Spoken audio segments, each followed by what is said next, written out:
Good morning, students. My name is Mr. Pramod Verma, Heartron Skill Center, SBI main branch near Jat college Hisar.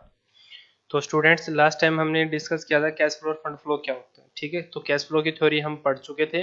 ठीक है, तो जो आपके पास YouTube के अकॉर्डिंग आपके पास वीडियो अपलोड हो जाए, ठीक है, तो उसके अकॉर्डिंग गूगल क्लासरूम में आप उस वीडियो को देखो और उसी वीडियो के नीचे आप क्या करोगे, कमेंट करोगे। गूगल क्लासरूम के अंदर बच्चे क्या कर देते हैं, यूट्यूब में जो वीडियो अपलोड होती है उसके नीचे कमेंट कर देते हैं। ठीक है, तो वहाँ ऐसा कुछ नहीं करना। जो गूगल क्लासरूम के अंदर वीडियो अपलोड होती है उसी वीडियो के नीचे आपके लिए एक डाउट बॉक्स, एक डाउट का जो कमेंट का बनाया हुआ है आपके लिए, ठीक है, आप उसी के अंदर करोगे। ठीक है, कमेंट वगैरह जो भी आपको करना है। तो अब इसी के अंदर जैसे हम क्या करते हैं, कैश फ्लो तो हम पढ़ चुके थे। ठीक है, कैश फ्लो के अंदर जो कैश से रिलेटेड जो रिसीप्ट और पेमेंट की एंट्री करी जाती है, इनकम वगैरह जो भी बिजनेस के अंदर देखा जाता है, तो सारा हम क्या करते हैं, वो चीज़ क्रिएट करते हैं आप। ठीक है, तो वही हमें क्या करना है, प्रोसेस लेके चलना है अपने को। ठीक है, और इसके अंदर मैंने आपको 3 एक्टिविटी बताई थी, ऑपरेटिंग, ठीक है, और इन्वेस्टिंग, और एक कौन सी थी अपनी, फाइनेंसिंग थी। ऑपरेटिंग एक्टिविटी कौन सी होती है, जब आप कोई बिजनेस स्टार्ट करते हैं, पैसा लगाते हैं। और इन्वेस्टिंग के अंदर क्या होता है कि आप बिजनेस के अंदर कितनी एसेट्स परचेज करके लेके आए। और फाइनेंसिंग में क्या होता है, इन दोनों की स्टेटमेंट निकाली जाती है, ऑपरेटिंग और इन्वेस्टिंग की, प्लस माइनस करके लास्ट में हमारे पास क्या बचेगा, या तो प्रॉफिट आएगा बिजनेस के अंदर, या क्या आएगा, लॉस आएगा। ठीक है, तो ये हमने डिस्कस किया था उसके अंदर। और जैसे अपन प्रोजेक्ट कैश बुक बनाते थे, क्वेश्चन नंबर 16 करते थे, तो उसमें सिर्फ हमें एंट्री किसकी करते थे, कैश की करते थे। इसमें भी ये एंट्री क्या होगी, कैश से ही रिलेटेड होती है। ठीक है, ज्यादातर तो जो देखा जाएगा। ठीक है, तो कैश फ्लो आप कर चुके। अब आप बात करते हैं फंड फ्लो की। ठीक है, तो इसी के अंदर हम ऑप्शन में जा रहे हैं। तो यहाँ पे एक हमारा जो ऑप्शन है वो कौन सा, फंड फ्लो स्टेटमेंट क्या होती है। पहले हमने क्या पढ़ा था, कैश फ्लो स्टेटमेंट क्या होती है। ठीक है, तो फंड फ्लो स्टेटमेंट क्या होती है, उसकी जो डेफिनेशन दे रखी है इसके अंदर। तो fund flow statement implies A snapshot of the movement of the funds. मतलब कहने का है कि जैसे मान के चलो हमारा अब जैसे 19-20 चल रहा है। ठीक है, तो जो ईयर बनेगा, अपना ईयर जो बना वो क्या है, 1 अप्रैल टू 31 मार्च है हमारा। ठीक है, थोड़ा ध्यान से सुनना करो। तो उसके बाद क्या है, जैसे मान के चलो इस साल मेरी जो असेट्स की अमाउंट है वो 20,000 है। ठीक है, इस साल जो मेरी एसेट्स की अमाउंट है वो कितनी, 20,000 है। नेक्स्ट ईयर मेरी एसेट्स की अमाउंट कितनी है, 30,000 है। ठीक है, तो जैसे अपन नोट पैड ओपन कर लेते हैं, मान जैसे हम 2020 में क्या कर रहा हूँ, असेट्स की अमाउंट मैंने कितनी लिखी है, 20,000। ठीक है, और 2021 में मैंने एसेट्स की अमाउंट कितनी लिखी है, 30,000। ठीक है, तो इन दोनों के बीच में जो डिफरेंस आ रहा है, 20 और 30 के बीच में कितना डिफरेंस आ रहा है, जो डिफरेंस है वो कितना, 10,000 है। ठीक है, वो हमारा क्या होता है, फंड फ्लो स्टेटमेंट होता है। ठीक है, कैश फ्लो का मतलब कि कितनी अमाउंट आ रही है, जा रही है, वो है। बट उनका जो अमाउंट आने जाने का जो डिफरेंस होता है वो हमारा क्या कहलाता है, वर्किंग कैपिटल, जिसको WC बोलते हैं, वो हमारा क्या होता है, फंड फ्लो स्टेटमेंट होती है हमारी। ठीक है, जो मूवमेंट होती रहती है अमाउंट के अंदर। ठीक है, तो उसके बाद कह रहा है इनफ्लो भी हो रहा है और क्या हो रहा है, आउटफ्लो भी हो रहा है। किसके अंदर, फाइनेंशियल असेट्स के अंदर। ठीक है, जो अपन ने अभी टाइम पीरियड, जो मतलब असेट्स के ऊपर 1 ईयर का जो हमने टाइम पीरियड लिया था। ठीक है, उसके बाद कह रहा है it represent from where the funds are receive and what are the fund are utilized by the company during a particular period. मतलब वो कितना फंड में क्या कर रही है, रिसीव कर रही है, किसके द्वारा हो रहा है, कंपनी के द्वारा, ड्यूरिंग ए पर्टिकुलर पीरियड, एक टाइप मतलब एक पीरियड के अकॉर्डिंग वो जो कंपनी है वो हमें कितना फंड रिजर्व कर रही है, कितना रिसीव कर रही है हमें। ठीक है, तो आप इस वीडियो को अच्छे से पॉज करके चीजें हर एक नोट करना जो आपको मेन मेन अच्छी इसमें से लगे। ठीक है, तो ये मैंने पूरा कंप्लीट टाइप किया था, मैं आपको पूरा ही समझा रहा हूँ, लेकिन आपको जो मेन मेन लगता है वो आप लिख सकते हो बस। ठीक है, उसके बाद कह रहा है the word fund refer to a sum money, एक क्या होती है, छोटी सी अमाउंट होती है, which is use to financial from day to day operation and acquire assets for the business. ठीक है, वो क्या कर, एक एक्वायर, एक्वायर मतलब एक रिक्वायरमेंट भी बोल सकते हो, और डे बाय डे की क्या कर सकता है, वो बिजनेस के अंदर जो भी फर्म होती है, जो फाइनेंशियल स्टेटमेंट होती है, वो क्या करता है, यूज करता है उसको। ठीक है, the flow of fund, the flow of fund represent the movement of fund, मतलब जितना भी अमाउंट के अंदर मूवमेंट होता रहता है। ठीक है, तो the changes in economic resource from one flow statement implies a method of analyzing the change in the firm financial position between two dates। तो टू डेट्स कौन सी होती है, अप्रैल टू 31 मार्च होती है, उनके बीच में जितना भी आप क्या निकालते हैं, टाइम पीरियड निकालते हैं, फाइनेंशियल पोजीशन निकालते हैं। ठीक है, वो हमारा किसके अंदर मेंशन किया जाता है, अपना फंड फ्लो के अंदर मेंशन किया जाता है। ठीक है, ये क्या होती है, यूजफुल स्टेटमेंट होती है, और is knowing the changes the structure of the assets, किसका स्ट्रक्चर चेंज करती है, एसेट्स का चेंज करती है, और किसका, लायबिलिटी और कैपिटल का। एक बात मैं आपको बताने भूल गया था कि जो इसका बेस होता है कैश फ्लो और फंड फ्लो के अंदर, जो बेस होता है वो एसेट्स और लायबिलिटी का होता है, ठीक है। अगर एक बात और मैं आपको बता देता हूँ नोटपैड के अंदर, अब जैसे मान के चलो इसका जो बेस है वो हमारा किसके ऊपर है, एसेट्स के ऊपर है, प्लस क्या है, लायबिलिटी के बेस पे, ठीक है, एसेट्स के बेस पे और किस पे, लायबिलिटी के बेस पे, ठीक है। अगर मान के चलो हमारी एसेट्स 20,000 से कितनी हो रही है, 30,000 हो रही है, ठीक है। एक मैं लिख रहा हूँ 20,000 से हो रही है 15,000, ठीक है, ये हमारी एसेट्स है। यहाँ मैं क्या लिख रहा हूँ, लायबिलिटी लिख रहा हूँ, सेम अमाउंट ले रहा हूँ, 20,000 से यहाँ 30,000 कर दिया, और यहाँ मैंने 18,000 कर दिया, और यहाँ हमने कर लिया यहाँ मैंने 20 कर दिया, ठीक है। तो ये इसका जो बेस होता है वो किस पे होता है, एसेट्स और लायबिलिटी पे होता है, ठीक है। और ये जो हमारी है वो क्या है, एक एसेट्स है, ठीक है, और ये हमारी क्या है, एक लायबिलिटी, ठीक है। तो अगर एक बात ध्यान से सुनना, जो इसका बेस होता है वो किस पे होता है, एसेट्स और लायबिलिटी पे होता है। अगर मान के चलो हमारी 20 से 30 एसेट्स क्या हो रही है, इंक्रीज हो रही है, तो जब भी आप एडजस्टमेंट करते हैं कैश फ्लो के अंदर, उसमें से हम उसको क्या कर देंगे, माइनस कर देंगे, सीधा सा फंडा है। अगर एसेट्स बढ़ेगी तो माइनस कर देंगे, अगर कम हो रही है तो क्या कर देंगे, उसको प्लस कर देंगे, एक प्रोसेस है उसका, ठीक है। बस जितनी भी कम हुई है उसको पूरा करने के लिए प्लस कर रहे हैं, जितनी ज्यादा उसको इक्वल लाने के लिए माइनस कर रहे हैं, एक प्रोसेस हम ये मान सकते हैं, ठीक है। लायबिलिटी में क्या होता है, जितनी बढ़ेगी तो प्लस होएगी एडजस्टमेंट के अंदर, कैश फ्लो के अंदर, अगर कम हो रही है तो वहां से भी क्या हो जाएगी, वो माइनस हो जाएगी। बट जो चेंजेस हो रहा है वो कहाँ हो जाएगा, असेट्स के अंदर हो जाएगा। अगर बढ़ेगी तो एडजस्टमेंट में माइनस, अगर माइनस हो रही है तो एडजस्टमेंट में क्या हो जाएगी, प्लस हो जाएगी। और लायबिलिटी में अगर बढ़ रही है तो बढ़ेगी, अगर कम हो रही है तो कम हो जाएगी, ठीक है। ये इसका एक प्रोसेस है।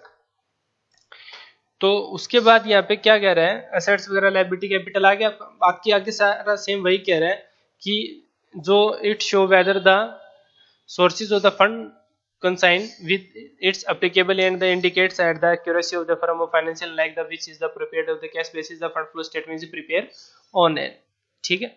तो सेम वही कह रहा है कि इसके अंदर क्या है, लिखा हुआ कि प्रिपेयर ऑन कैश बेसिस, मतलब इसके अंदर भी सारा क्या होता है, प्रिपेयर्ड किया जाता है कैश के अकॉर्डिंग, और ये ठीक है। और ये मतलब इसमें क्या कह रहे थे, accuracy of from financial and unlike जो फाइनेंशियल फर्म कह रहे हैं। एक बात याद रखना, कहीं भी फाइनेंशियल का नाम लिखा जाए या कहीं भी एक्टिविटी लिखा याद इसमें वर्ड आ जाए तो आप समझ लेना कि इसके अंदर जो बात हो रही है वो ऑपरेटिंग, इन्वेस्टिंग और फाइनेंशियल एक्टिविटी की बात हो रही है, ठीक है। थोड़ा सा आपको ये ध्यान रखना है इसके अंदर, ठीक है। उसके बाद इसको प्रिपेयर कैसे किया जाता है, ठीक है।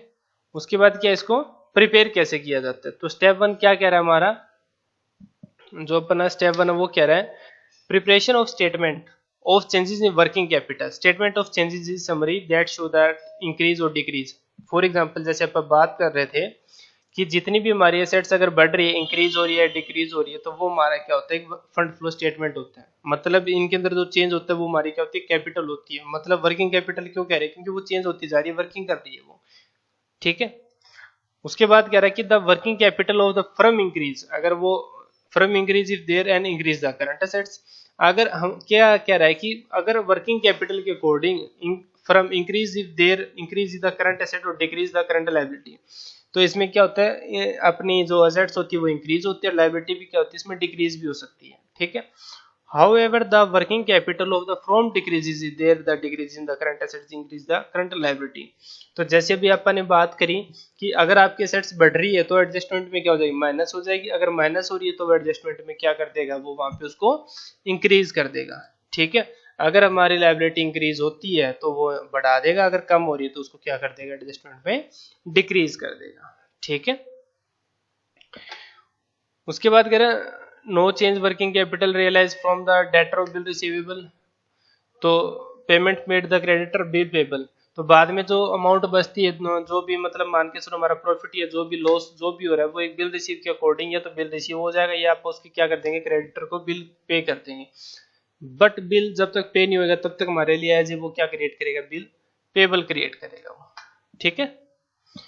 अब आते हैं आपका statement of changing G working capital. अब यहाँ पे क्या है, देखो 3 एक्टिविटी जो होती है हमारी ऑपरेटिंग, और कौन सी होती है, इन्वेस्टिंग, और एक कौन सी होती है, फाइनेंसिंग होती है।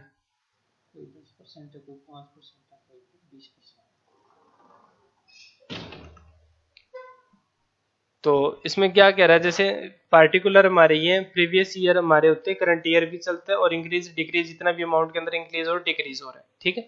तो करंट एसेट्स में क्या कर रहा है, कैश इन हैंड होती है आपकी, डेटर होता है, इन्वेंट्री होता है, बिल रिसीव, ये सारा जब आप कैश फ्लो और फंड फ्लो का एक पूरा चार्ट बनाते हैं ना, उसके अंदर सारा मेंशन किया जाता है, ठीक है। उसके अंदर लायबिलिटी अगर माइनस हो रही है तो माइनस कर देंगे, प्लस हो रही है तो प्लस कर देंगे। जैसे मैंने आपको अभी बताया कि एडजस्टमेंट के अंदर अगर एसेट्स हमारी क्या होती है, इंक्रीज हो रही है तो हम क्या करते हैं, माइनस करते हैं, अगर डिक्रीज हो रही है तो उसको क्या करते हैं, ऐड करते हैं, ठीक है। और बाद में मैंने आपको ये भी बताया था कि जब आप फाइनेंशियल स्टेटमेंट निकालते हैं तो ए और बी का मतलब क्या होता है, अपनी जो ऑपरेटिंग एक्टिविटी होती है और इन्वेस्टिंग होती है उसमें से माइनस करके हमारे पास क्या बचता है, फाइनेंशियल अमाउंट बचती है हमारे पास, ठीक है।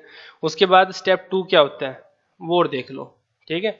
ये तो वर्किंग कैपिटल जो चेंज होता है वो लिखते हैं यहाँ पे, और इसमें क्या होता है, फंड ऑपरेशन, ऑपरेटिंग के अंदर ये देखो आप, इसमें लिखा हुआ है कि क्या क्या ऐड कर सकते हैं, गुडविल ऐड होती है, टैक्स ऐड होता है, नॉन प्रॉफिट। सबसे पहले मैंने आपको बताया था लास्ट उसमें लेक्चर के अंदर कि सबसे पहले हमारा क्या लिखा जाता है, net profit before after taxation, तो वो अमाउंट हम यहाँ लिखते हैं, ठीक है।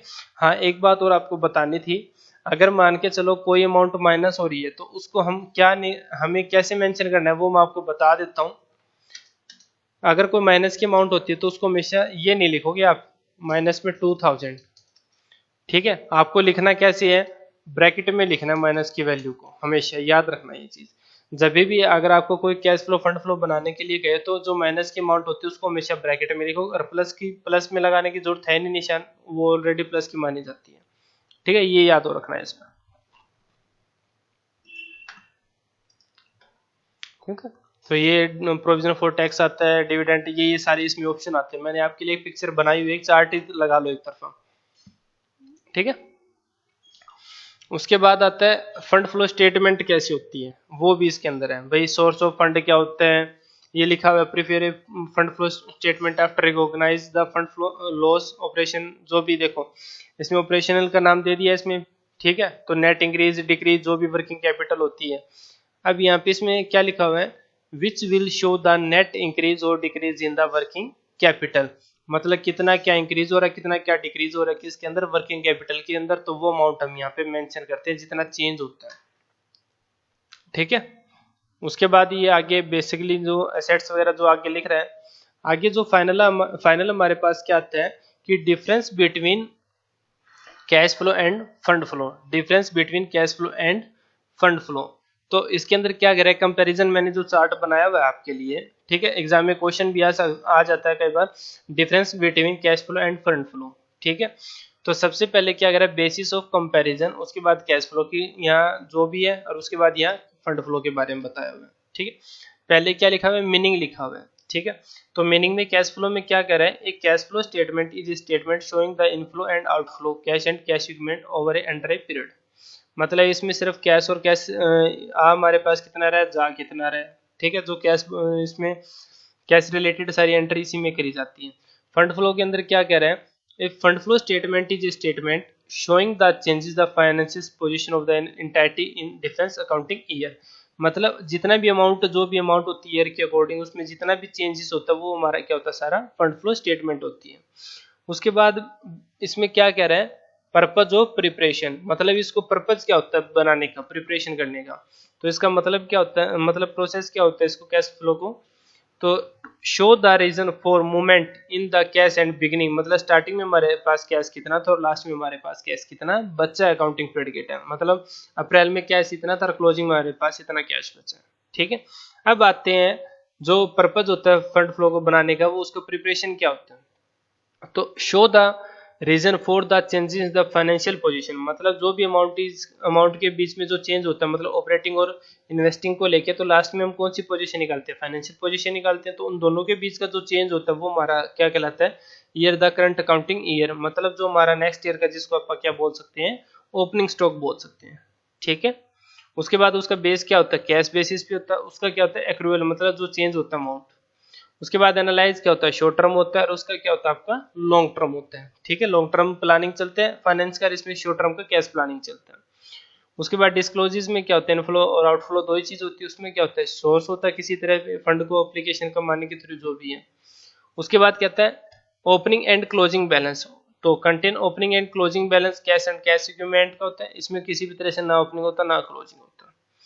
ये इसके बाद लास्ट में क्या कह रहा है वो, पार्ट ऑफ फाइनेंशियल स्टेटमेंट, तो ये होता है और वो आपका पार्ट ऑफ इसका फाइनेंशियल स्टेटमेंट का पार्ट नहीं होता। ठीक है, तो ये हमारा क्या है, कंपैरिजन है इसके अंदर। ये एग्जाम में क्वेश्चन भी आ सकता है, तो आप इसको कॉपी के अंदर नोट कर लेना वीडियो को पॉज करके इसमें। ठीक है, अगर स्टूडेंट्स जैसे ये वीडियो आपके गूगल क्लासरूम में अपलोड होती है तो इससे रिलेटेड अगर कोई भी किसी भी टाइप से आपका डाउट रह जाता है तो आप प्लीज उस वीडियो को अच्छे से देखो, और अगर आपका किसी भी तरह से कोई डाउट है तो आप जिस वीडियो के अंदर ऐड हो, जिस व्हाट्सएप ग्रुप के अंदर ऐड हो, आप उसी के अंदर कह सकते हो कि सर दोबारा लेक्चर रिकॉर्ड कर दो, या फिर ये चीज समझ नहीं आ रही, जो भी है। ठीक है, वो कहना तुम्हारा काम है, वो हमारा काम नहीं है, बट करना तुम्हारा काम है, हमारा नहीं है, और डाउट लेना तुम्हारा काम है। ठीक है, तो थोड़ा सा आप इस चीज को ध्यान से रखना, क्योंकि आपकी जो ऑनलाइन क्लासेस प्रोवाइड करवाई जा रही है, ठीक है, लॉकडाउन वगैरह इनको देख के, जो हालात को देख के, तो आप इन चीज को पढ़ो। बहुत छुट्टियां मार ली, बहुत ऐश कर ली। ठीक है,